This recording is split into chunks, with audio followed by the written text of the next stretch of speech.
Here are 4 basic text manipulation functions in Excel to show you the basics of text manipulation. Let's get right into the video. First one will be substitute. Now what I want to do is to remove the spaces in this particular string of text. First, let's type in the formula for substitute. Next, we need to give substitute the arguments it requires to function. It first needs the text string it will perform its operation on. Then it needs the old text, or simply the instances of text which you want to replace.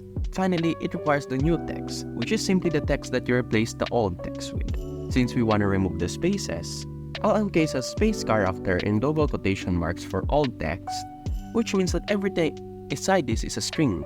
Then I'll simply put in just 2 double quotation marks for new text without any characters inside.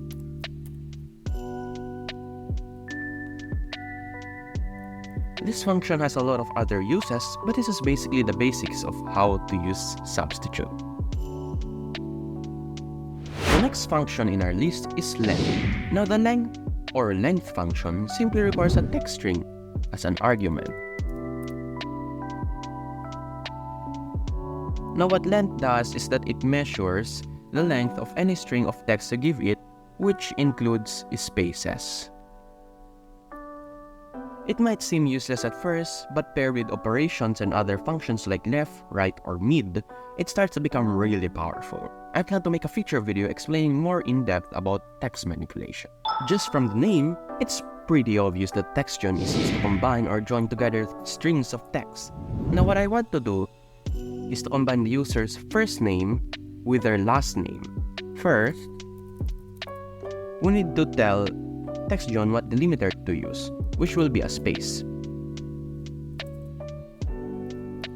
We'll make sure to encase the space in double quotation marks since we are dealing with text. Next, we want to ignore empty cells, so we'll simply type in true.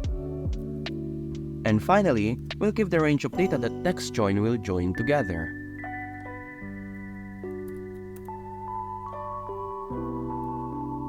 As you can see, it works pretty well, and we can also use other delimiters, not just spaces. Left is a function that is used to return a specified amount of characters at the beginning of a text string. Now what I want to do is to use the first 3 letters of the first names of my employees and join it together with the gmail.com email domain.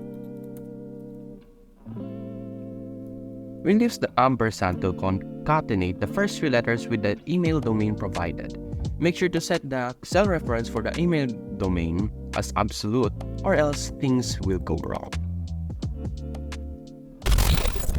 Okay, so I'm really sorry that I haven't uploaded in quite a while. As you can see here, this is being recorded directly from my microphone, and I'm not using any kind of software to make my voice sound clearer. I'll also remove the music to make sure that you understand what I'm saying perfectly.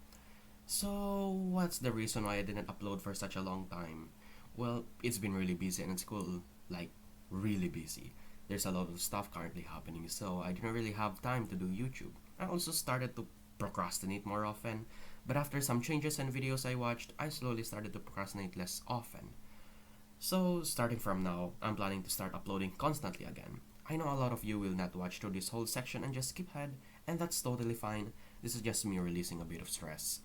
Now for my future plans, I plan to soon expand on my niche and start making Filipino videos of the ones I have now. Because, if you can guess from my accent, I'm a Filipino, and I realized that the Tagalog side of Excel doesn't really have much competition, so I'm planning to expand to that area. Which means the next video will be a Tagalog one. Don't worry though, as I will still keep uploading English Excel videos. It's just for now, I want to experiment with a slightly different audience.